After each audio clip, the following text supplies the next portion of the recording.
बात कर लेते हैं दूसरा खबर के बारे में। दूसरा खबर भोजपुरी इंडस्ट्री से ही रिलेटेड है और वो भी खेसारी लाल यादव से। खबर ये है कि खेसारी लाल यादव का कल सुबह में 6:30 बजे उनके अपने ही चैनल खेसारी म्यूजिक वर्ल्ड पे एक न्यू सॉन्ग आने वाला है, जिसका टाइटल बताया जाता है कि इसका टाइटल पेप्सी होगा। लेकिन कुछ देर के बाद खेसारी लाल यादव खुद अपने ऑफिशियल अकाउंट से ये जानकारी देते हैं कि नहीं, इसका नाम पेप्सी नहीं बल्कि इसका नाम होगा हाक दीही बेना। अब इसका टाइटल क्यों चेंज किया जाता है, किस वजह से किया जाता है, इसके बारे में तो मेरे पास कोई जानकारी नहीं है। लेकिन कुछ लोगों का कहना है कि ये गाना कोका कोला 2 ही है, इसका टाइटल चेंज करके बस लाया जा रहा है। जो कि ये बहुत दिनों से आप लोग सुन रहे होंगे, जो उनका एक हिट गाना हुआ था कोका कोला, ले आई राजा कोका कोला, उस गाना का टाइटल चेंज करके लाया जा रहा है। हालांकि इस पे कुछ उनके जो कट्टर वाले फैंस हैं उन लोगों का कहना ये भी है कि खेसारी लाल यादव की आजकल जो गाना कुछ गाना पे जो बढ़िया रिस्पांस नहीं मिल रहा है, उसका वजह ये भी है कि पोस्टर होता है वो दोपहर में रिलीज करते हैं और टीजर को शाम में, और उसके बाद उसका जो गाना होता है वो सुबह में छोड़ देते हैं। और भी वो वक्त जब काफी लोग सो रहे होते हैं।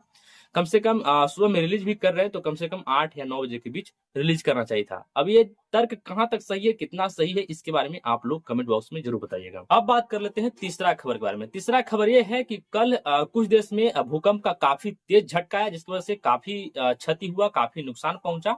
और कुछ देश में नॉर्मल झटका हुआ, जिसकी वजह से नॉर्मल घटना होकर के रह गई। वहीं पे एक वीडियो सामने निकल करके आया है, जिसको देखने के बाद लगता है कि नहीं, इस युग में ही मानवता जिंदा है, इंसानियत जिंदा है। लोगों के मन में अभी भी एक दूसरे को हेल्प करने की भावना है, एक दूसरे को जान बचाने की भावना है, अपना जान का बिना परवाह किए हुई एक दूसरे को सपोर्ट करने की भावना है। देखिए होता क्या है कि बैंकॉक के एक हॉस्पिटल में काफी तेज झटका से भूकंप आता है, जिसकी वजह से वहां का स्थिति काफी भयावह हो जाता है। और वहीं पे उसी हॉस्पिटल में, वही रूम में कुछ नवजात शिशु पड़े होते हैं और वहीं पे कुछ नर्स भी रहती है।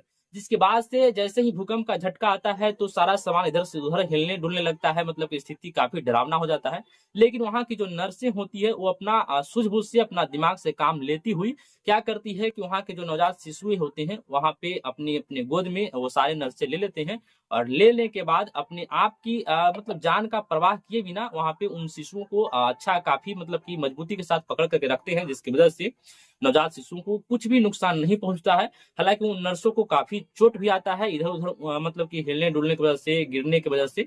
लेकिन उन नवजात शिशुओं का मतलब कि प्राण सुरक्षित कर लेते हैं, उन लोगों का मतलब कि जीवन बचा लेते हैं।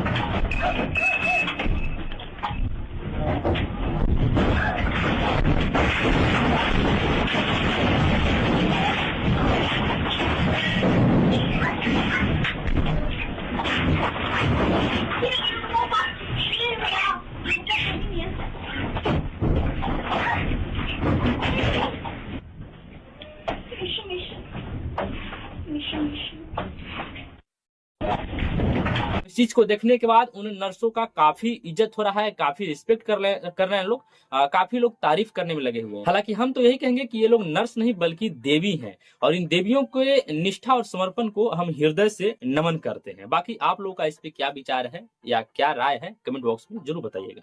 अब बात कर लेते हैं चौथी खबर के बारे में। चौथी खबर ये है कि सीएसके के हार की वजह से वहां के जो फैंस हैं वो काफी लोग मतलब कि नाराज हो चुके हैं और अपना गुस्सा महेंद्र सिंह धोनी पे उतारने में लगे हुए हैं।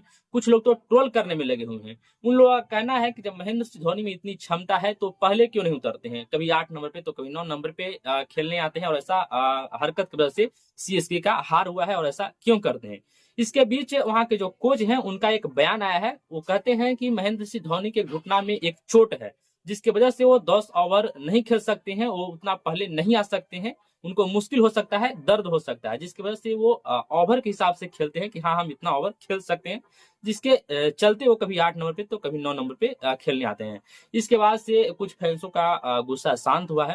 हालांकि एक बात और आप लोग को बता दूं कि आज शाम 7:30 बजे से EMI और KKR के बीच में एक मुकाबला होने वाला है। अब इसके बाद देखने वाली बात ये होगी, दिलचस्पी ये होगी देखने में कि क्या EMI अपने जीत का खाता खोल पाती है या नहीं। आप लोगों का इस पे क्या विचार है, क्या राय है, कमेंट बॉक्स में जरूर बताइएगा।